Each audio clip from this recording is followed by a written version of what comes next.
Two guys either side of 50 with one dream to achieve middle-aged sporting glory. This is the Missing Links Golf Show.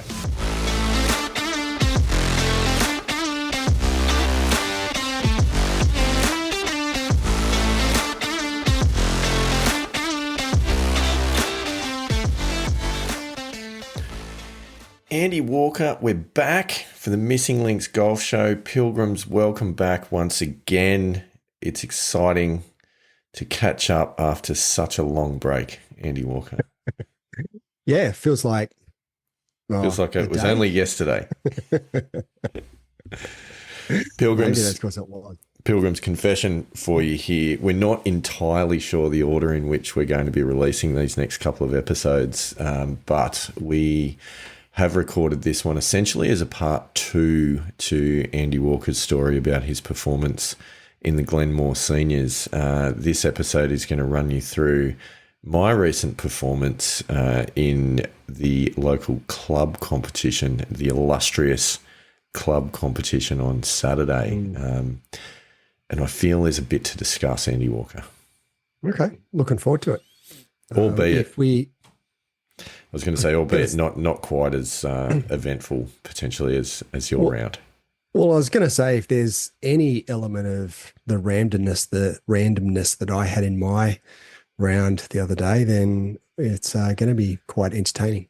Yeah, I don't think it's got necessarily the randomness, but it certainly does have some points of interest, and there's some things which tack on to some of our conversations from previous episodes in debriefing the recent Wentworth round. I think you might notice a few things from that conversation that pop up. But before we get there, a quick little voice of the Pilgrims for you, nice, Andy Walker. This one comes to us from a lady pilgrim, from Joanne from New York. Excellent. Joanne from New York messaged through with a question. She was a little bit concerned about my telling of the story about the round at Wentworth, where I had mentioned at the very beginning of the round that I was teeing off at 11:28, if you recall, and there was a school function at 4 p.m. Yes. So I was quite concerned about that at the beginning, to be honest with you. Yeah, so we mentioned it at the beginning, and we said we instructed the Pilgrims just to keep that in your back pocket, and we'd come back to that, and we did not come back to that. We've left them hanging on a knife's edge about what happened. Wow. So I can tell you what happened. So it was not the fastest game of golf in the history of the world. It was not the slowest, but at around about roughly 3:58, we came off the course. That's a quick drive home and shower and get to the kids' school function. Yeah, it would be. And as I was then just finishing off the card to be submitted and figuring out where I submitted the card and all that sort of stuff and whatnot, there was a couple of missed calls from the good lady wife. So anyway, I got all that sorted as quickly as possible. Got the clubs in the back of the car, dropped the clutch and burned out of the car park, Rory McIlroy style. I thought your vehicle didn't actually have a clutch because it's a 10-speed automatic. What you're saying is true. So I'd like to actually run you through that process of how you drop the clutch in a 10-speed automatic vehicle. With great difficulty, I think, is the answer. Anyway, hit the gas. Right. Took a fairly couple. Metaphorically speaking. Yep. You dropped the clutch. Old school style. Out we went, quickly made a phone call, and lovely wife picked up the phone, and I could hear that she was in a car. Oh, gone without you. Yes. Wow. Okay. And she said, I'm on my way, so I'll see you there as quick as you can get there. So I said, okay, that's fine. Got home, had a shower very quickly, getting dressed, and I hear the front door, and she comes back in the front door. Okay. And I thought, has there been a change of heart? You've actually come back to pick me up.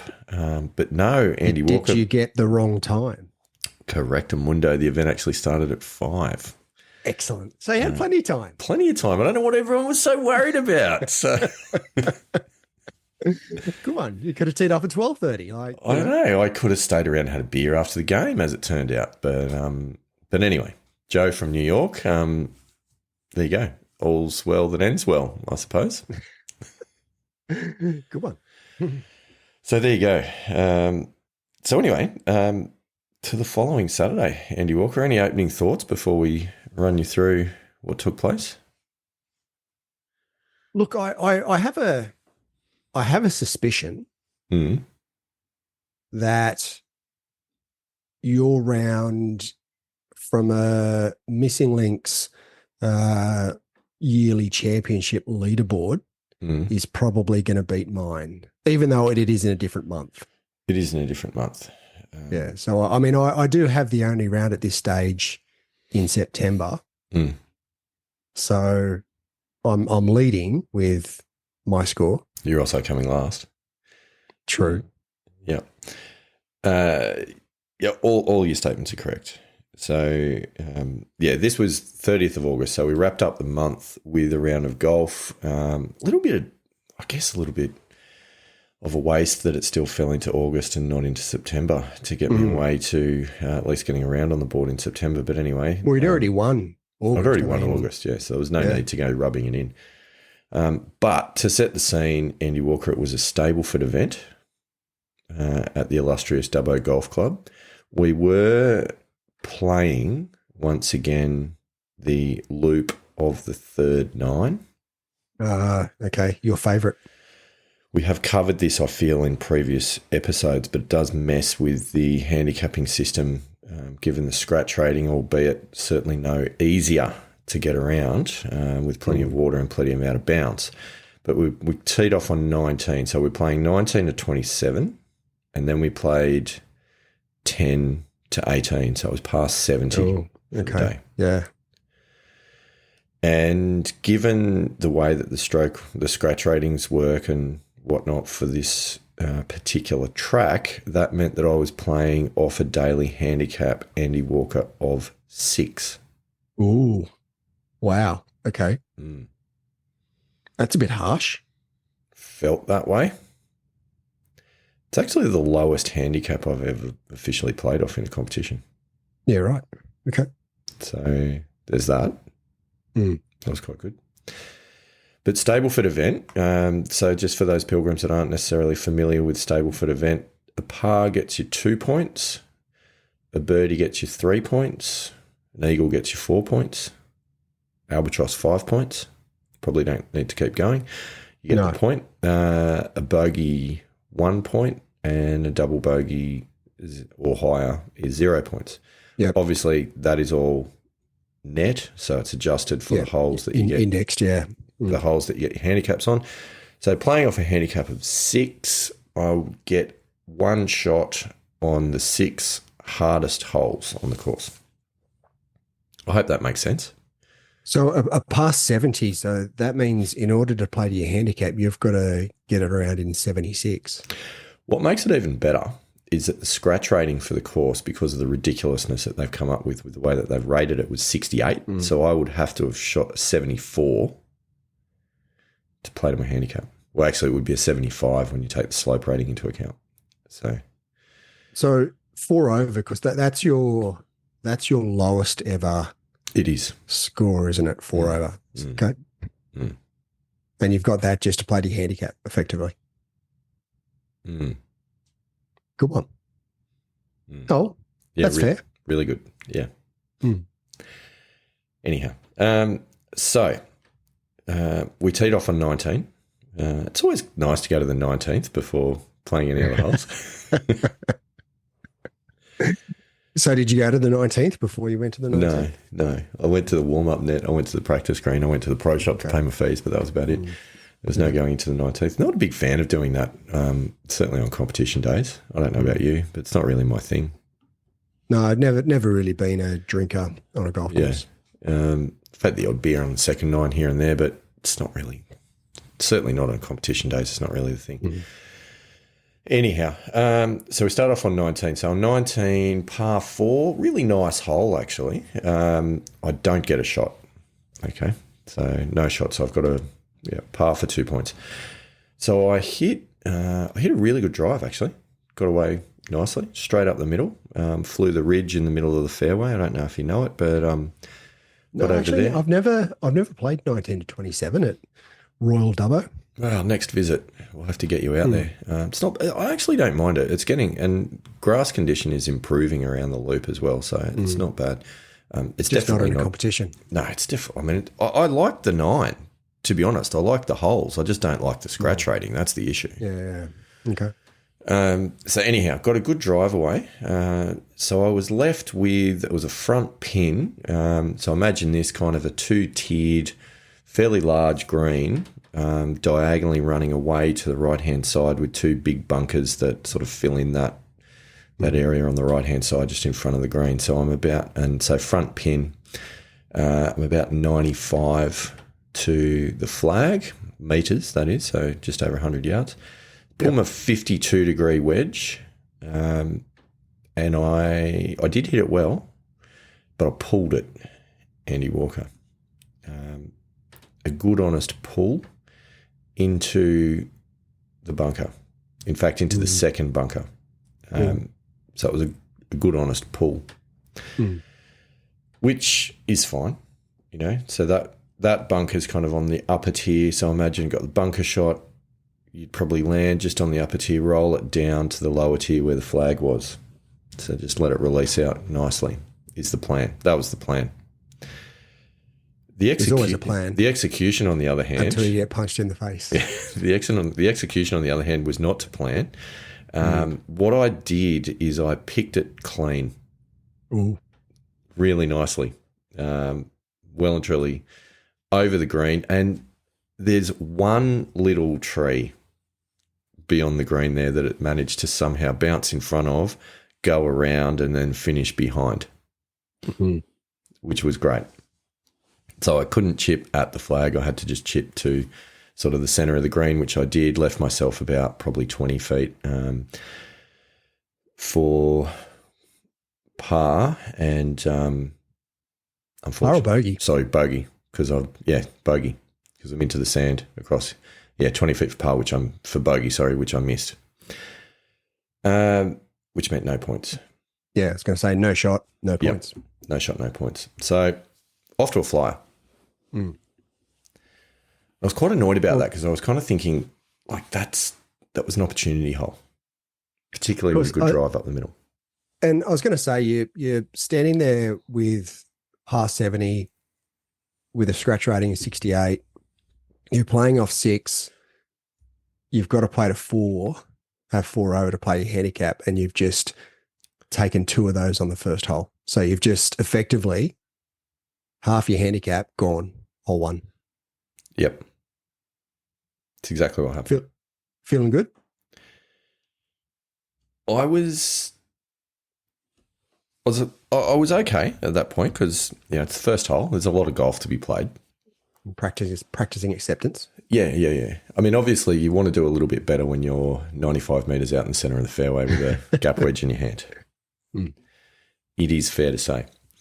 So anyway, we move on to the next hole, second hole, 20th hole. Tough hole. I do get a shot on this one. Longer par 4, pretty tight driving hole, slight dogleg to the right. Tricky hole. There's a fair bit of trouble off the tee there in terms of trees. So what I decided to do was to overdraw one to the right. Started right, continued going slightly further right. Smoked it though. Absolutely flushed it. And on the right-hand side, I got far enough right to miss the trees and it got out onto the 16th fairway, which is the adjacent hole running up in the other direction. So would we call that an overdraw? Yeah, we would. That's exactly what we would call it. I think we've been through this in recent episodes. It's an overdraw. There's no snap hook in there. No, it was an overdraw. May have been some alignment issues to begin with, but it was a really nice. It was a beautifully flighted overdraw. Yeah, to the 16th fairway. Excellent. Now that left me.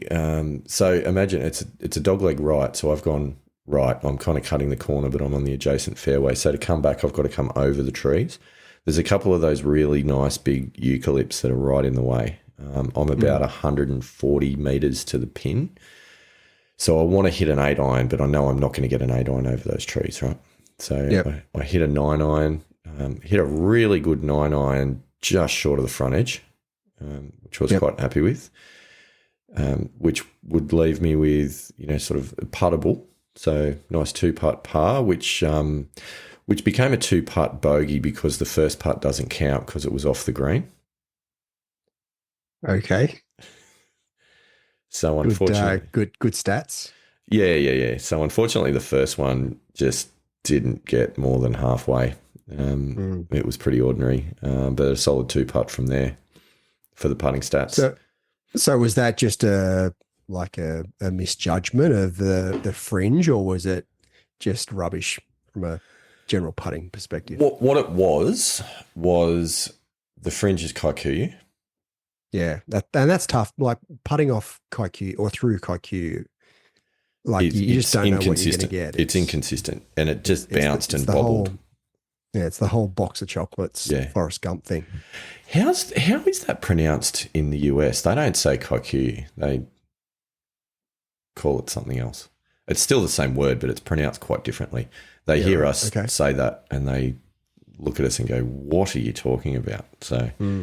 We are aware of that. Love to hear from you, American pilgrims, of how you actually say the wonderful grass Kikuyu that we know and love in Australia. Because there's a couple of decent Kikuyu-based courses in the US. I think Riviera's is Kikuyu, isn't it? Oh, I know there's a few. I'm not sure exactly which is which. It might be. It might be because I remember hearing. I remember hearing one of the Aussies, I think it was Ian Baker Finch, that was doing some commentary on on one of the PGA Tour tournaments talking about Kikuyu, and his fellow commentators were just at an absolute loss for words as to what he was talking about.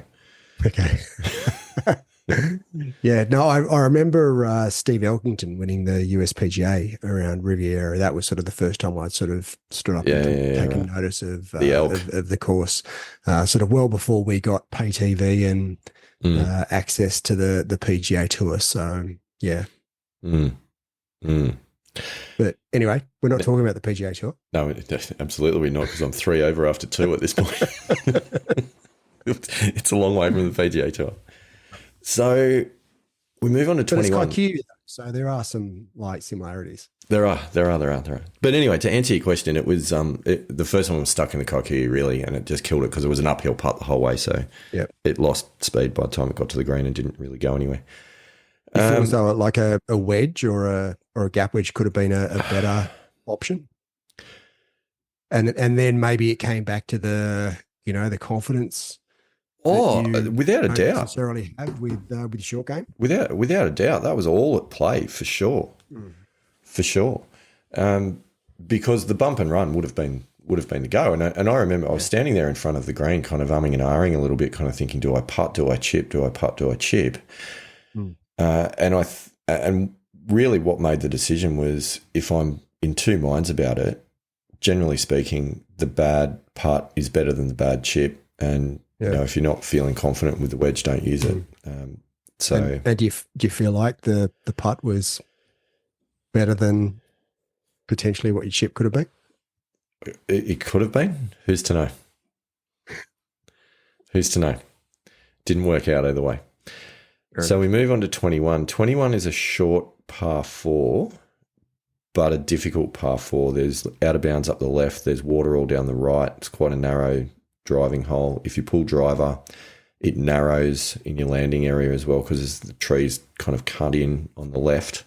Then there's a massive big pot bunker in front of the green, well below the level of the green, and the green is quite narrow back to front, quite shallow, I suppose you'd call it, actually, not narrow.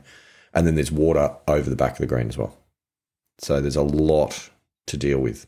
Yeah, a lot going on. So I pulled driver because it's probably more accurate than any of my other longer clubs anyway, and smoked one. Hit a great drive up the right centre, which was good. So I had an approach. The pin was tucked sort of right behind that bunker. I was about 50 metres out. So little kind of sand wedge feel shot, hit what I thought was the perfect shot, and it hit the top of the lip of the bunker at the front of the green and rolled back down into the bunker. Oh, I do get a shot on this hole, though, bear in mind. I do get a shot.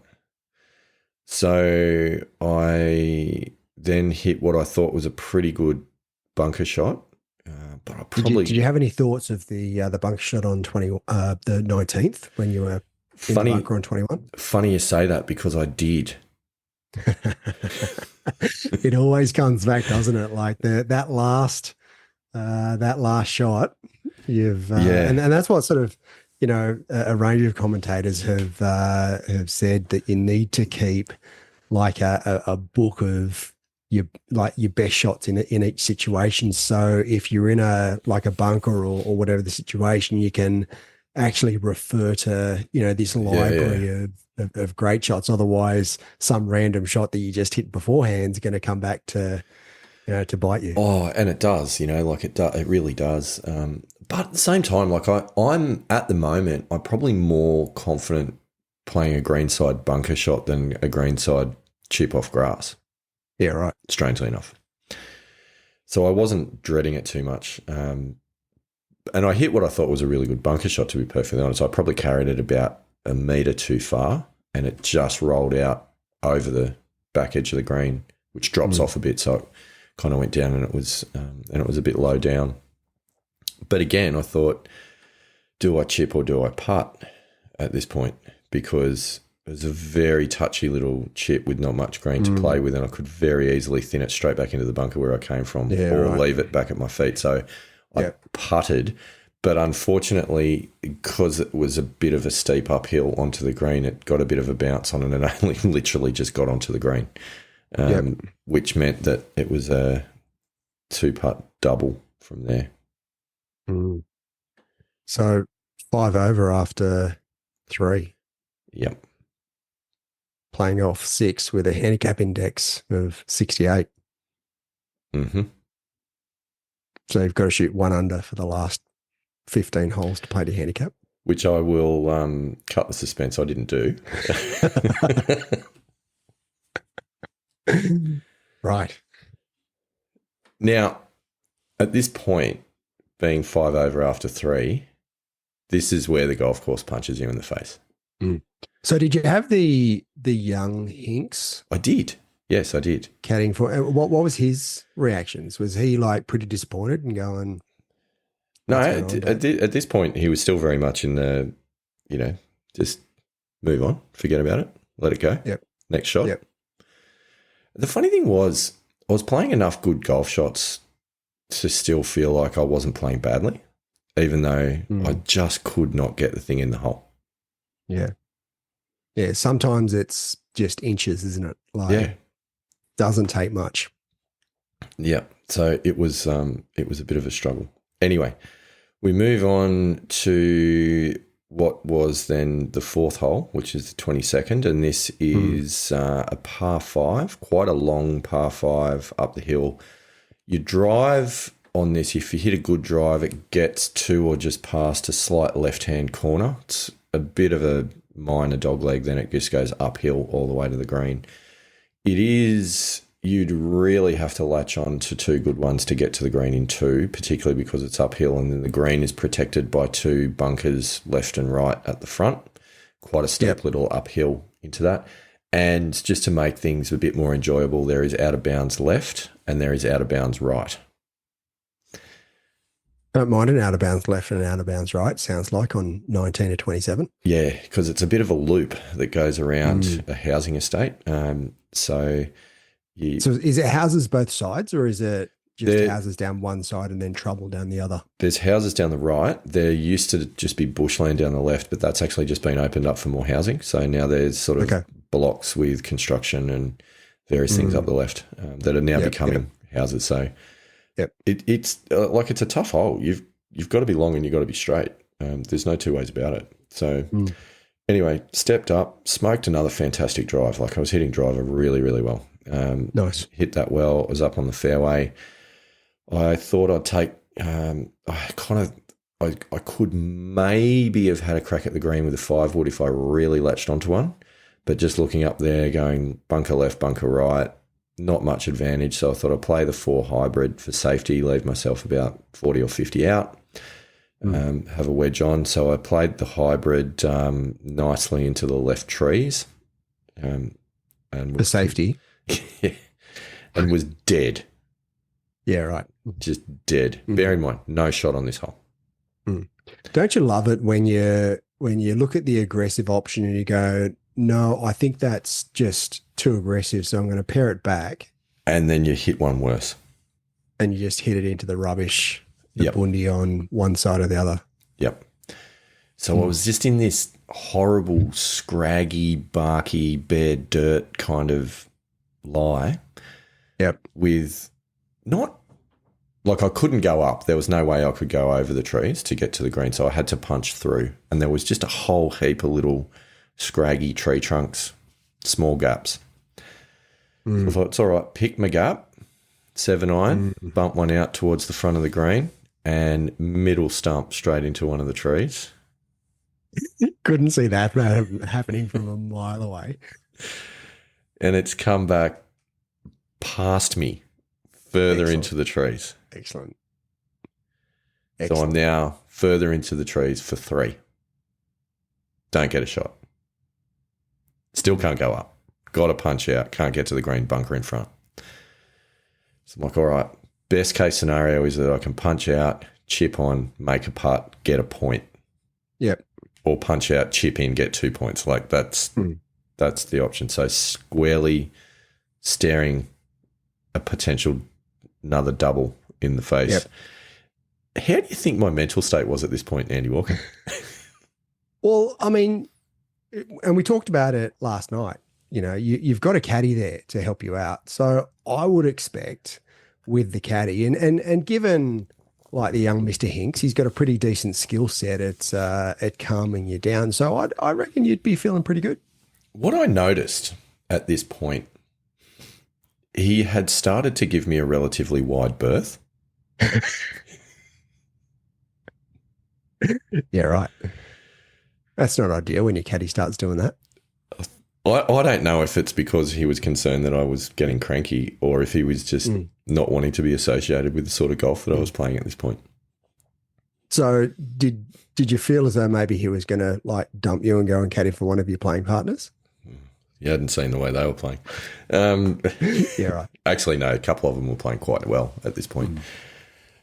Anyway, I did manage to punch one out through the trees at this point and got back out. Still not quite onto fairway, so still in the scraggy rough, which was not ideal because I had to chip over bunker to a raised green, pin towards the back. So anyway, I hit it what I thought was a pretty good pitch, got up there, and I was probably about 12, 13 feet away from the flag. Bit of a breaking right to left putt for 1 point. It's not really where you want to be. No.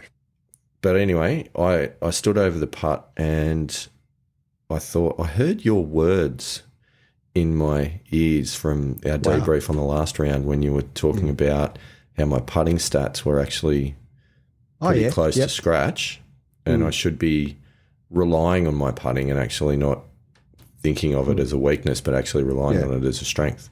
Yep. So I thought, you know what? I'm going to tell myself today when I'm over these putts that I'm a scratch putter and that's going to be the mantra. So I had that thought and struck it straight in the heart, dropped it, bogey for 1 point. Nice. See, like even when I'm not there, I'm there. Yep. Even when you're not there, you're coaching. Super coach. So it wasn't a great result. Like I still dropped another shot, but the fighting point, there's something to be said for the fighting point. Yep. So at this stage, 6 over. Yep. So even without the course rating of 68. You've done your 6 shots of your handicap, like the daily handicap. Correct. Don't need to rub it in, Andy Walker. Oh, I'm just making conversation. I mean, that's what we do on the podcast. So I'll just no, thanks. I appreciate that. Just want the pilgrims to understand where we're at. Just in case the pilgrims weren't keeping score themselves. Yep.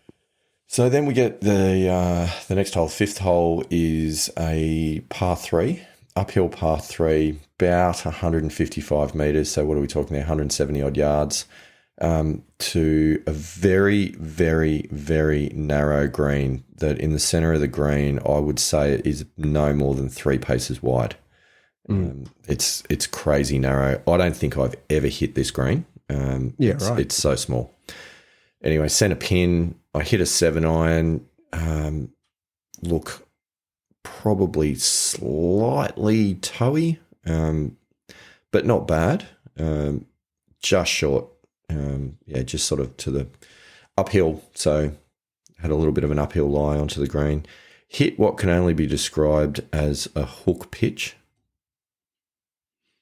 So you didn't try and putt it again? No, there was there was no putting this one. The Texas wedge wasn't working? No, there was no putting this. I was hitting what I was trying to hit was a little kind of a bump and run, really.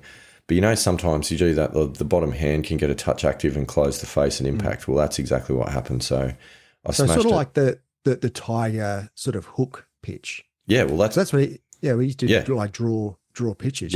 Yeah. Except I wouldn't describe this as Tiger-esque by any stretch. Right. I pumped it past. Not intentional? No, I pumped it past the hole to the sort of back right fringe, which left me with this really nasty downhill, probably 15-footer for par. And again, I don't get a shot on this hole, so this was for 2 points, which I hit. And I actually, I thought I had hit a fantastic lag putt at this point, but because it's downhill, it got to the hole and it just kept going about another 8 feet past the hole. It was ridiculous. I was listening back to your story from some of your putts in the wind, and it was a little bit like that. Like, you just hit one, you go, I think that's going to stop at the hole, but it just keeps going and going and going. Yep. Which happened. But anyway, again, good fighting 8-footer for 1 point coming back up the hill. So I was pretty happy to walk away with a point. Nice.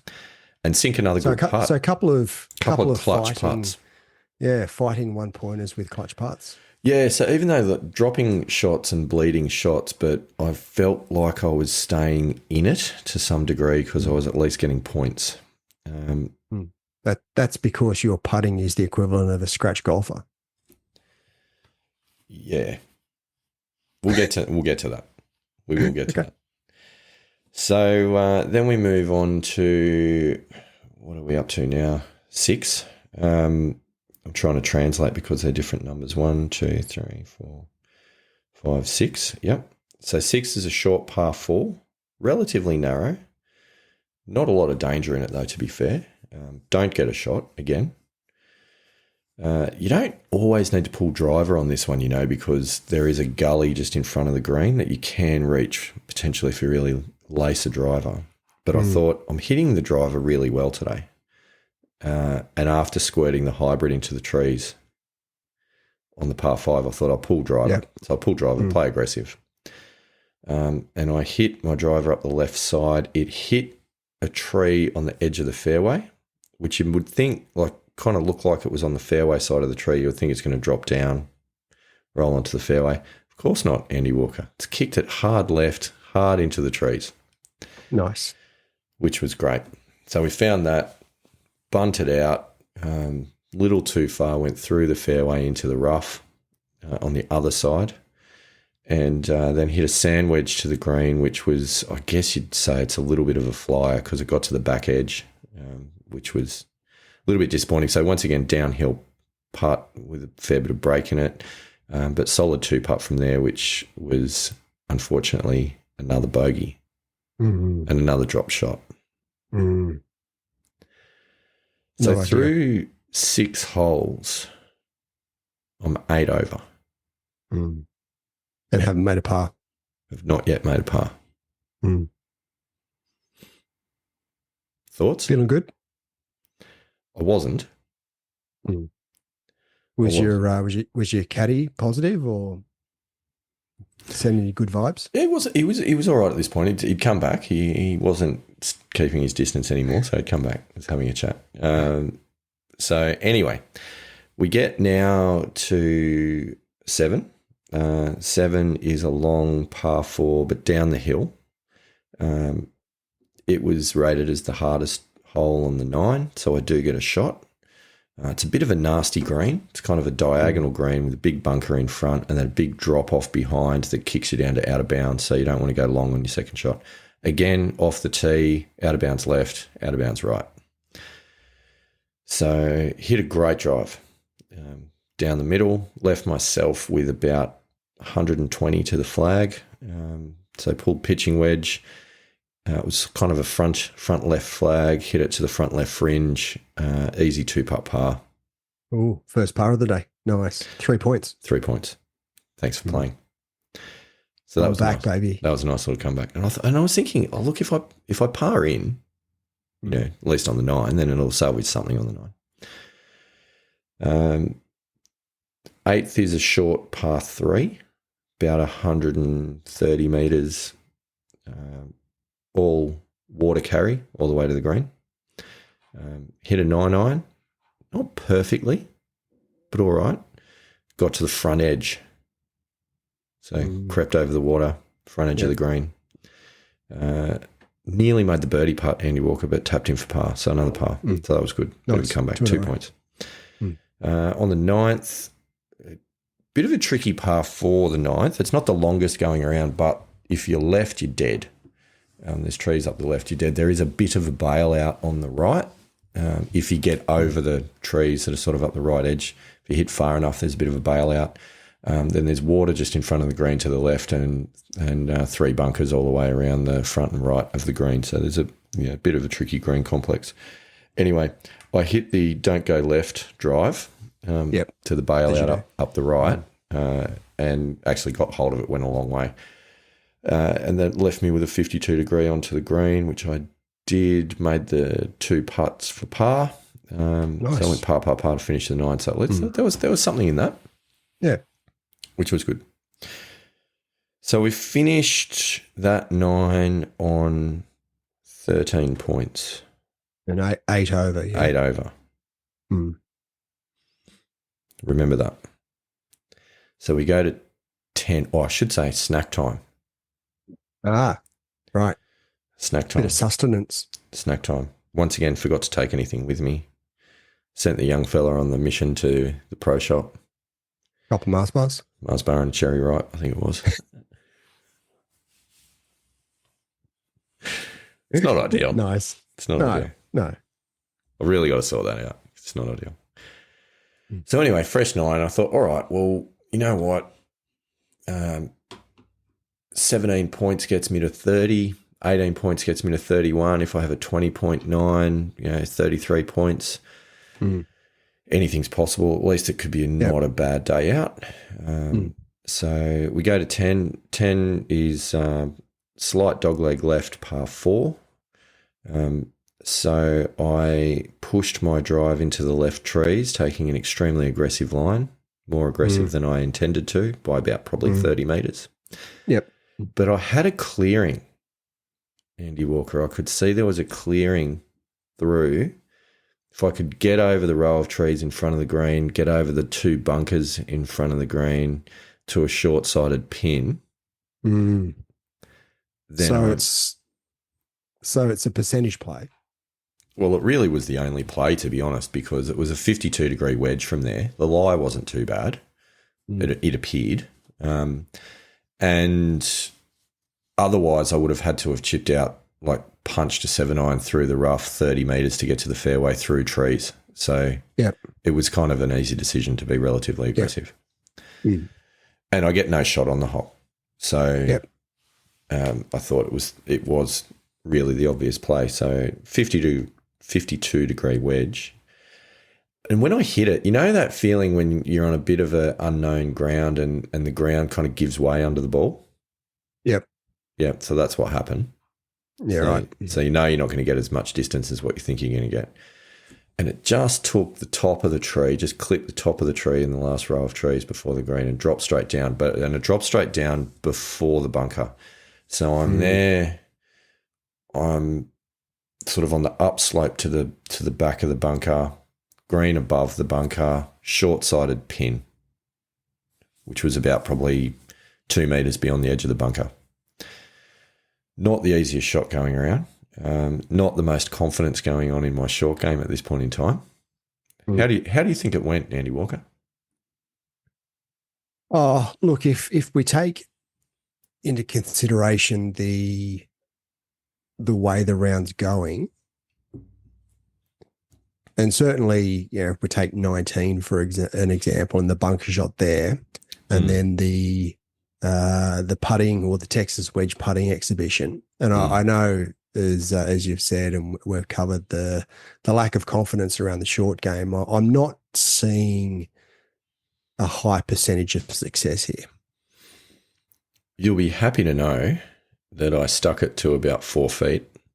Nice. And made the putt. Nice. For a very adventurous par.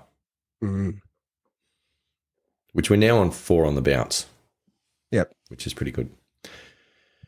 So we go to 11. 11 is a par 3, was playing about 150 metres, front pin, which is between 2 bunkers with massive shoulders on them. So you kind of got to fly the pin, forget about the pin and just aim for the centre of the green. About 150 metres. So I pulled 7 iron and flushed it, but pulled it, and it went miles. Like when I got down to it, I finally found it. It was beyond the green. It had gone 175 metres according to the shot scope. Wow. Stats. Interesting. Yeah, the big flush pull, that just flies forever. Yeah. Yep. And it was actually kind of through the tree line, and the 11th comes back on the 10th. So I was kind of on the edge of the 10th fairway. And I had to wait for the group on the 10th to tee off before I could go out and play the shot. So they teed off. They were in their carts, drove up to their balls, as I then got over my ball, and I had to come over a tree to get back to the green. So I hit a sand wedge, big floppy sand wedge, nice and high, straight over the tree, back to the centre of the green, to which there was a group of ladies that were playing up 10. They all turned around, stopped and shouted, "Great shot," and started clapping. Nice. Just said, "Thanks very much. I appreciate that. Thank you." It's always good to impress the ladies. Walked over to my playing partners on the green and I said, I don't know how I feel about getting applause for a recovery shot when I've gone 40 metres to the right and beyond the green on a par 3. Take it when you can get it. So, yeah. Anyway, but that's what happened. And then left the putt in the jaws about a centimetre short. Ooh. Tap in bogey. Dropped a shot. Disappointing. 9 over. So we moved to 12. 12's par 5, water up the left. You may recall, Favourite hole. this hole from previous tellings. Yep. So, smoked a drive, straight up the middle. Got aggressive, went straight up the middle, which was good. And I thought, you know what? I might be able to get there with a 5-wood. Really? Because it's a long par 5. Like I wouldn't have thought you could get there that easily. And the second shot's it's not an easy second shot. It's not an easy second shot at all because you've got the second lake, there's trees, there's the bunker front right. But I thought, I reckon I don't get a shot on the hole, right? But I thought, I reckon I can maybe sneak one up on the front edge if I really flush it. So did the fact that on the par 5 on the front 9, and you decided not to go the aggressive option and you paired it back and still hit it into the rubbish, were you thinking, well, I've done that on the front 9, so I may as well just take the aggressive option, and if I hit it into the rubbish, it's just the same result? Pretty much. Let's give it a go. And? Let's get on board. Let's give it a go. Pull the 5-wood. Give it a rip. Nice. I hit it pretty well. But what I did is I aimed it at the bunker, and I thought if I bleed it back to the green, then that's good. If I hit it straight at the bunker, it's, greenside bunker for 2. It's not the end of the world. Yep. And I hit it straight at the bunker. It finished just short of the bunker though. Like it hit the upslope and just went almost plugged and stopped. Yep. So it didn't go in. So I had a chip over the bunker. The pin was about 20 metres on the green beyond the bunker. There's a little gully between the bunker and the green though. It's not, kind of not the same level. Yep. And I kind of needed to land it just on the green because it was downhill then to the pin. So not a huge amount of margin for errors, although it might have looked that way. And anyway, so I was really concentrating on where I needed to land it, the line that I needed to have, all those sorts of things. And a little bit like, when you read a putt and you fall in love with the line and you forget to hit it hard enough. It was a little bit like that. I had all this sort of thought process about the chip, and I just didn't quite hit it hard enough. It got over the bunker, but it didn't quite get on the green, and it finished in that little gully between the bunker and the green. So that was disappointing because I was then there for 3 when I should have been, really having a good birdie putt. Yeah. Yep. Chip or putt at this point, Andy Walker? Chip or putt decisions? Well, it's a 50-50 really. After your efforts on the front 9, I'd just be taking, a wedge and chipping it down there. So I took the putter. Of course you did. And look, it wasn't a bad putt. I rolled it up. It was pretty good speed, but there was a fair bit of break in it, so it finished about probably 6 feet left of the hole, but binned it for par. So nice. All's well that ends well. So then we moved back on the par train. Yeah. Then we moved to 13. 13, I do get a shot on. Long par 4, out of bounds up the left, trees up the right. Again, hit a really good drive.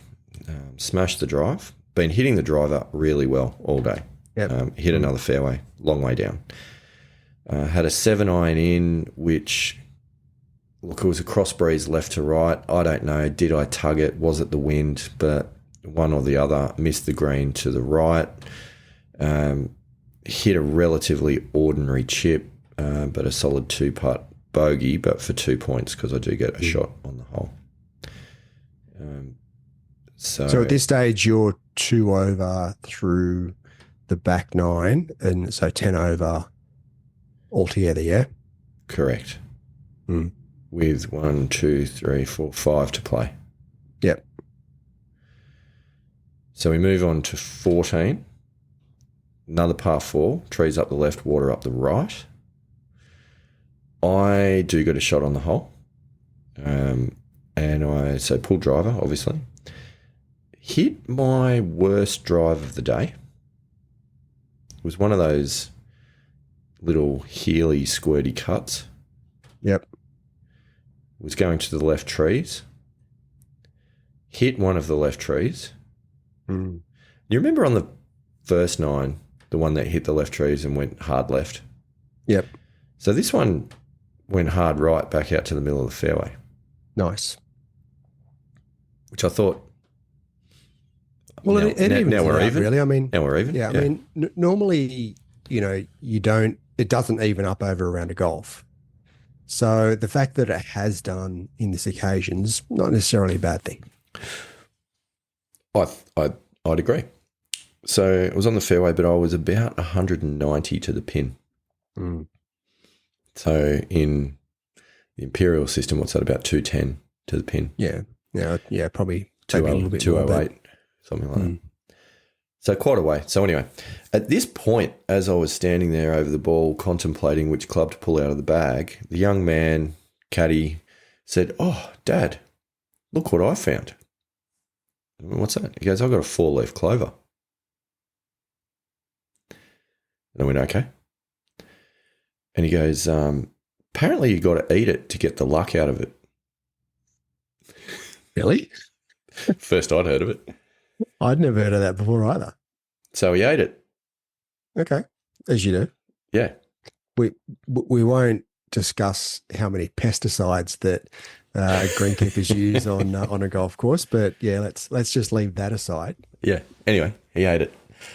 So I pulled out the 4 hybrid and absolutely flushed one to about probably 12 feet. Nice. Which I was quite happy about. Again, though, left the birdie putt in the jaws about a centimetre short of the hole, tapped in for par. But because I get the shot... seems to be the story of the last few days, because the amount of times I did that I know. A couple of days back at Glenmore was, I reckon I had probably 5 holes where I left it somewhere in that sort of centimetre to an inch short. I know. Dead in the heart. And you come off and you go, after 9 holes, I've made 8 centimetres of putts. Yeah. You know, it's anyway. But that was okay. I mean, it was a 12 to 13 footer, so it's not one of those ones that you go, oh, I'm going to make it. You know, you probably like a scratch handicap is probably at about 30% from that range anyway. Yep. So then we move on to 15. 15, par 3 up the hill. There's water short, about 150 metres. Well, I was probably playing about 160 metres actually. Pin at the back. Hit a 6-iron, which landed on and just rolled through the back. Flushed it though. It was probably my best iron strike of the day. And then, so I was left with a little, 3 feet of fringe onto the green, back pin, downhill, going away from you. No chance I was chipping that. Excellent. No chance. So hit the putt. It was a pretty good putt. Just ran on by to about 6 feet because it was downhill. But made the comeback for par. So that was good. Nice. Yep. It was solid. It was one of those ones though. I was standing over it and the mantra, I'm a scratch putter. Straight in the middle. Worked nicely. So we moved to 16. 16's par 5. Rated the easiest hole on the course. I don't think it is. It's a par 5. It's got a dogleg. It's got a fairway bunker. It's about 5 bunkers around the green. I just, for the life of me, don't see how it's rated like that. But anyway, it is. So I hit a really good drive. So I don't get a shot on the hole, obviously. Hit a really good drive. Hit a 5-wood just short of the front left bunker. Then hit a safe chip onto the centre of the green to a front pin. It's about 25 feet. Safe chip. Very safe. Safe chip. And a solid 2-putt par. So that was good. And then we moved to 17. 17's that long, nasty long par 4. Yep. It's over 400 metres, so it's be about a good solid 450-yard par 4. It's long. Hit a really good drive up the left side, but I had a little bit of overhanging branch trouble for my second, which I hit a 6-iron, cut a 6-iron, and that's hard for me because my natural shape with my irons is a draw shape. So cut a 6-iron to the centre of the green, solid 2-putt par, Andy Walker. Nice. Been stringing them together on this second 9. Yeah. And so 10 over still with 1 hole to play. Yes. Which is your favourite hole. Yes, after being 8 over after 6. Nice. Then 18, don't get a shot on 18. Long par 3, was playing about 180 odd metres uphill. Hit my hybrid, a bit toey to the front edge. About probably 2 metres short of the front edge of the green. Yep. Pin at the back. Texas wedge. Pin at the back, big green all sweeping to the back right. So it was going to be downhill, moving hard right. I didn't feel comfortable chipping, Andy Walker. And I think whoever's got to this point in the round, it would be a surprise to no one. So I thought I'd putt it. To hear that. I thought I'd putt it. And I hit a good putt. Better, I think, than I probably would have done with a wedge. And it very nearly went in. And it rolled past the hole. And at this point, it's on the downhill going Yeah. downhill, away, towards the back, towards the right. One of the other guys in a group had hit his ball to the back right fringe. Hadn't got around at this point to marking it. Now I'm putting from off the green, so this is okay. Yeah. And it rolled into his ball and stopped it dead. So that was to be appreciated. Nice. So we both had roughly, I'd say, 13, 14 feet coming sort of back up the hill, right to left break, which again, very nearly made, left it in the jaws, tap in bogey. Finished the second nine with 18 points, so 31 points all up, and that is an 81, 11 over par off the stick. So reasonable back nine. 3 over on the back nine. And 3 over for your last 12. Correct. So I thought, given the start, I was pretty happy. Good. However, it's the second round in a row that the same things happened where I've got off to a really bad first 5 or 6 holes and then pulled it together and finished well, as opposed to previously when I've started well and then finished really poorly. So putting it together for all 18 is the challenge at the moment. But the golf is there. I think the golf is there.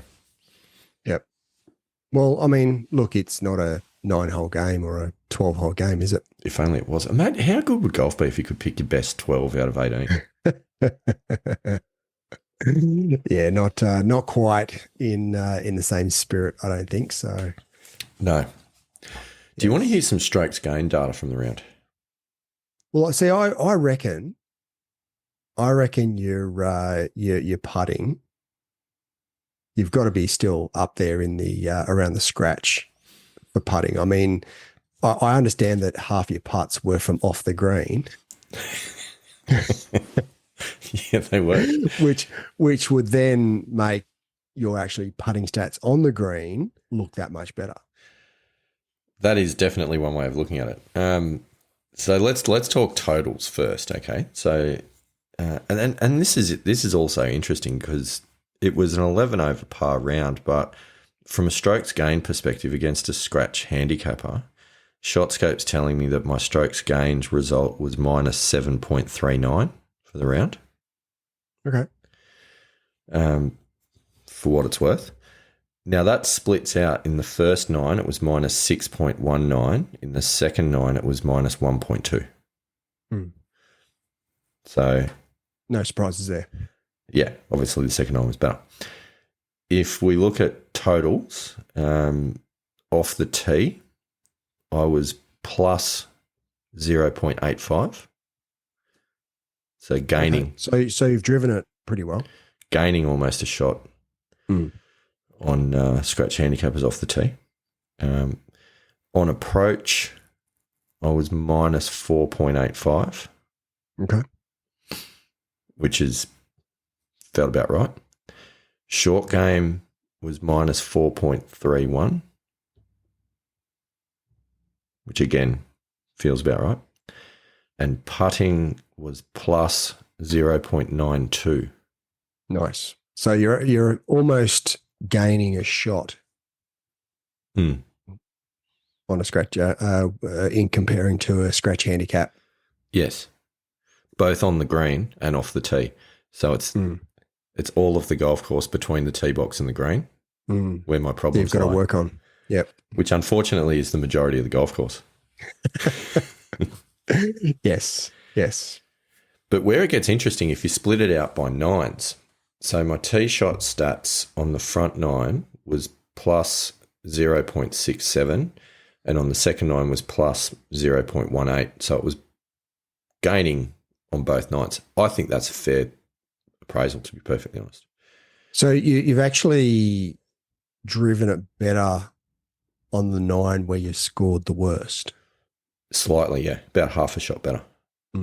And I'd say that's fair because I really didn't miss off the tee, other than on the one hole.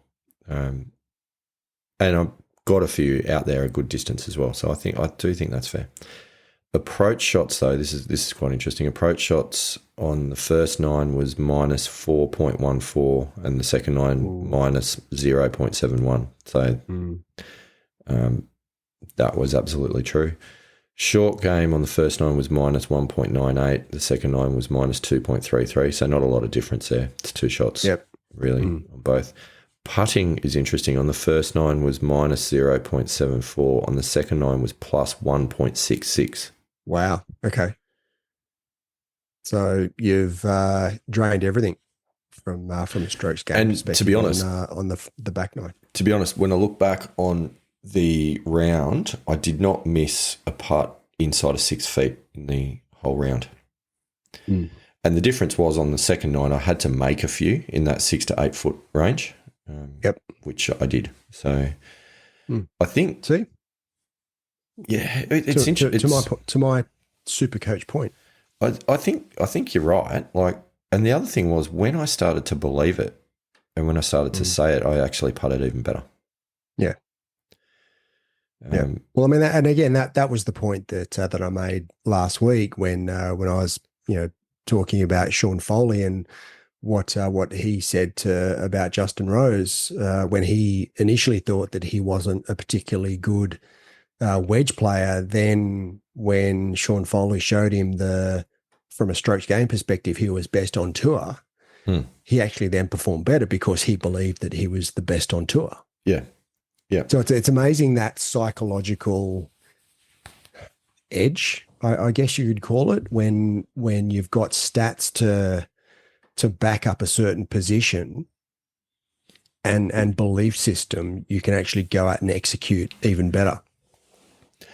No, you're right. You're right. There's one caveat to this, Pilgrims, if you're listening, is that the brain knows BS when it hears it. So if you are a particularly poor putter and you go, well, this has been an interesting story. I'm going to go out tomorrow and I'm going to tell myself that I'm a scratch putter and I'm a really good putter and I'm the best putter in the world and all these sorts of things, and I'm going to expect that it's going to make a difference. If there isn't the evidence to support that, your brain's going to point that out very quickly and it's not going to believe you. So you've got to have some degree of evidence. Unless you're not aware of the evidence, which in this case, before we had the conversation last week, the evidence was there. You just weren't aware of it. Oh, absolutely. Absolutely. So I guess the story to that is keeping your stats is really important to not just know the areas of your game that you've got to work on, but to also appreciate the areas of your game that are performing well. Yeah, I wouldn't have known any of that without having, the shot scope system or, for yourself, the Arcos system. I wouldn't have had that evidence to be able to support that. But at the same time, there's no point in this example. There's no point in me going out there next round going, I'm a fantastic short game exponent. Like I've got great hands around the green. My brain is going to say, you are having a lend of yourself. That is not true. That is true, but it also gives you the opportunity as we're coming into longer days and warmer months in the Southern Hemisphere to get out there and practice those areas of your game that at the moment you're struggling a little bit. There's no doubting that. I think that what I'm seeing in the results is the outcomes based on the work that I have been putting in. My ball striking has clearly improved.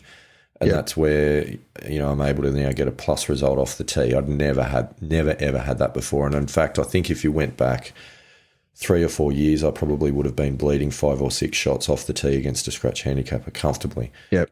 Approach play is at the moment, or in this round in particular, was not as good as what it has been lately. It's still so much better than what it used to be a year or two ago. And I know that it's, it could easily have been a couple of shots better than what it was on the day. Yeah, there was just a couple of moments that just didn't probably put a swing on it like I should have. But I don't have a confidence issue with that because I know that it's there. I know that it's not far away. Yeah. The short game is absolutely the point that needs work, and that's the thing that's going to receive the focus in the next few months. That's the bit that I've got to get to before we get to Parks, to the New South Wales Country Championships. Excellent. Because I think if I can put the rest of it together like that and improve that short game result, then it's not, honestly, it's not far away. Yeah. Well, I mean, there's your glass ceiling right there. I think, one is that once you bust through that, Yeah. that's your next level to get down to that sort of 4 or 5 handicap rather than. So where are you now? Because I know you had a low, yeah, a low flag round dropping off. So that where is are true. you from a handicap perspective? So I was at 8.1 before that round. Unfortunately, I did have my best round of my 20 drop out the bottom, which was a differential of 4.4. So that means that it's actually blown out to 8.9. Ooh. Yeah, Wow. It went out by 0.8 because that 4.4 got replaced with a 11 point something. That's harsh, man. Yeah. Okay. But I mean, still, that's actually, where does that put you with the New South Wales Country Championships then? 9.4 is the cutoff. Yeah, but if it's like if there's a lot of entries. Oh, I'll be out. Mm. I'm on the Okay. cusp. No doubting Yeah, that. right. Well, that's a bit of pressure there coming up in the next. When do entries close?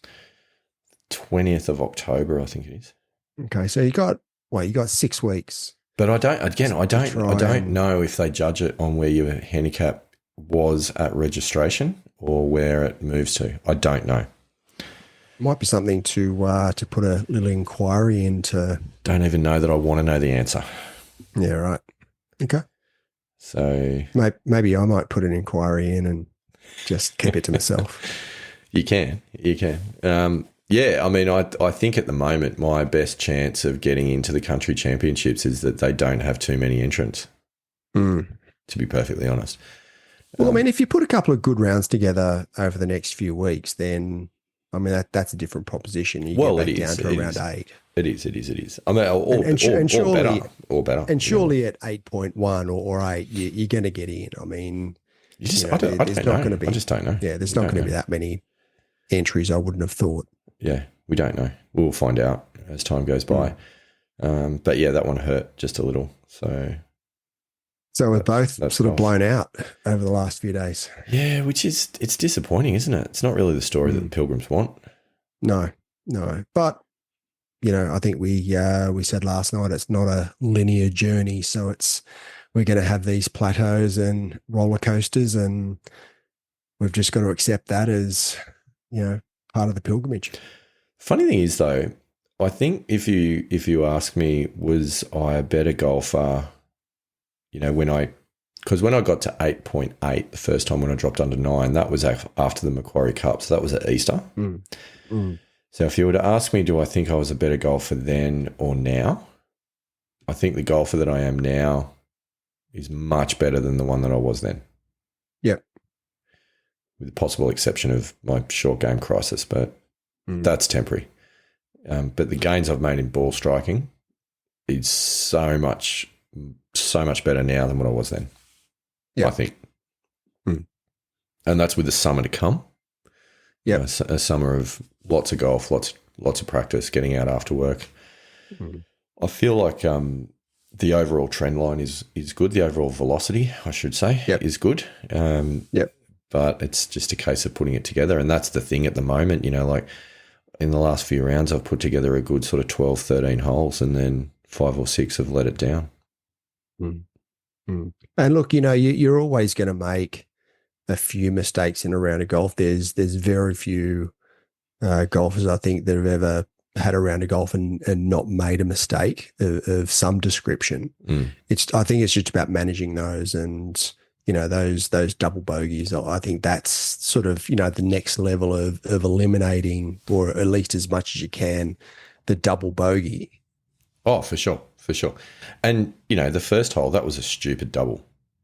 Yeah, it really was, because even take the shot out of the bunker out of the equation, I should have hit the green. From 100 out. Yep. Should be hitting the green with a 52-degree wedge.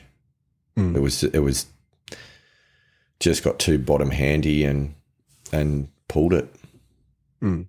Really. Yeah. So you remove, I mean, you had a couple of doubles, and, but even if you were, 5 or 6 over after 8, then it's fine. Then I'm shooting a, 8 over par round, and that's okay. Exactly. Yeah. Yeah. And if that's sort of, when, when you haven't got off to a great start, then, when you do get off to a good start and you manage to hold it all together, that's when your, 2, 3, 4, 5 overs come. Well, that's also where a different mental challenge starts to come in as well, because it's one thing to have, kind of blown your shots early and know that you've got to fight the whole way through just to get a reasonable round. Yep. But then when you get off to the good start, obviously that's when you got to avoid that getting defensive feeling and trying to hold it together. And that's just a whole nother set of challenges. So I need to put myself back in that situation to actually practice that again. Yeah. Yeah. Yeah. It's one thing to get off to a bad start, but the real challenge is when you're off to a good start and through 12, 13 holes, you're only a couple over. Mm-hmm. And even if you blow it for the first couple of, and you look, back to where I was earlier in the year in that I had, a few of those rounds where, I was, 1 under or 2 under with a few holes to play and just let it slip. But then all of a sudden it all clicked. And I shot that 200. I think I birdied 3 out of the last 5 holes. So, you put yourself in that position often enough, and it at some point it's going to click, and then all of a sudden you're off and running, and you've broken that glass ceiling. Yeah, that's right. I'm just hopeful that the next round I actually get an opportunity to do that rather than have another one of these get off to a bad start and have to recover rounds. Yep. I mean it's been okay though, because that has been practicing the sort of the mental toughness muscle and the hanging in there and not throwing it away. Because to be honest, at 8 over after 6, or even more so at 5 over after 3, and then on the 4th, being in the trees and hitting a tree trunk, that was the moment. Yep. And that was where the blood pressure started to rise, and if I was going to throw it away, it was right then and there. But to be able to still punch out and get up and down, that was actually the moment of the round. Yeah. So look, I think it's just it's just getting out there and just putting yourself in that position. Keep doing the practice. Get out there, do some short game practice to sharpen that side of your game up, and it's just a matter of time. I don't think there's no reason why, say by the end of the year, why you can't be in that position to be down around that 4 or 5 handicap with some consistent effort. Well, that's very much the plan, Andy Walker. So we'll see how it transpires. And then what's not too far away is early 2025, where there's a reasonably significant event happening. Isn't there, though? And we're off and running. That takes this show to a whole nother level. We're going to have to change the intro, though, because it won't be 2 guys either side of 50. I don't know. I'm happy with it. I think we will. In fact, when we change the intro, the question is, do we then move from season 1 to season 2? Well, that's the question, isn't it? Or does season 1 go forever? I don't know. Yeah, well, it's possible. Anyway, these are stories for another day. But Andy Walker, we've got some exciting things coming up in the near future. We've got some guests potentially joining us in coming episodes, which will be very, very cool. I'm not going to give anything away, but some people that I think, Pilgrims, you're going to love hearing from and going to get a huge amount out of. And I know I'm very, very excited about what's planned in the next few episodes. And also, not too far away is our 50th episode. That is not birthday. Yeah. Well, that too. Yeah. Episode. So we're gonna reach the half century in the next few episodes, and that's going to be a very exciting development. If you had sort of said to me when we started in October last year, do you reckon you'll get to 50? I would have gone, yeah, probably, but it's quite amazing. How it goes. It's quite amazing because we did sort of jump on the mics and just go, well, we'll see how it goes, and see if it works. And it seems to have resonated at least with a few people. So, just looking at it, we are now. Where is my locations tab? We are now, pilgrims, bear with me, 38 countries. Cool. 38 countries. Mm. Must be getting translated a fair bit. I mean, whoever's listening to us from Lithuania, I'd love to hear from you. Didn't even know they played golf in Lithuania. I'm sure they do. Mind you, there was a few places that I didn't realise they played golf. There's where we've got some unusual ones on the list. And in terms of cities within those 38 countries, it's currently at a count of 414 different cities. Mm. Mm. That's quite something. I would not have thought that there would be that widespread an interest in what was going on the dodgy weekend golf games for two blokes in Australia. Well, apparently there is. So, I don't know. Good luck to us. Yeah, why not? I guess it's relatable, isn't it? We fight the same battles that everyone fights. Yep. But I feel like we're learning things, and if we're learning things, then hopefully the pilgrims are learning things, and it makes their golf a little bit better. That's really Absolutely. the gist of it. 100%. So, I guess thanks for listening to all of you in those 38 countries and 414 cities around this fair globe of ours. We will keep fighting the good fight, and we'll keep you abreast of how things move. I guess it's fair to say at the moment we're feeling like, I don't know, not bad, not great in terms of performance. Look, I mean, we've had some setbacks. I've had some injuries.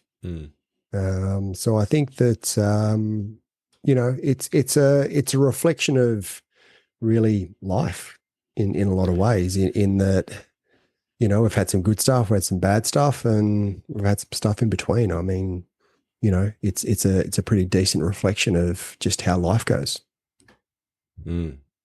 Get good breaks from bad shots and bad breaks from good shots, something like that. Play the ball as it lies. On that note, Close enough. On that note, I think that's probably us done for this episode. Andy Walker, Yes. How do you feel? Yeah, look, I'm feeling good. Okay. Looking forward to the next couple of weeks and a couple of games in a couple more senior events and interview a couple of quality guests and got a lot to look forward to.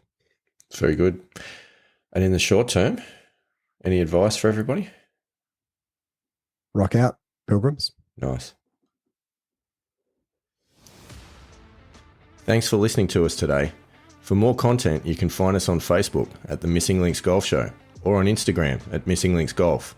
You can follow us on X or Twitter at TML Golf Show. You can email us directly via the Missing Links Golf Show at Gmail. You can even send us a text via the button in the show notes. We love to hear from our pilgrims, so please get in touch, or better yet, leave us a review on your podcasting platform of choice. See you next time on the Missing Links Golf Show.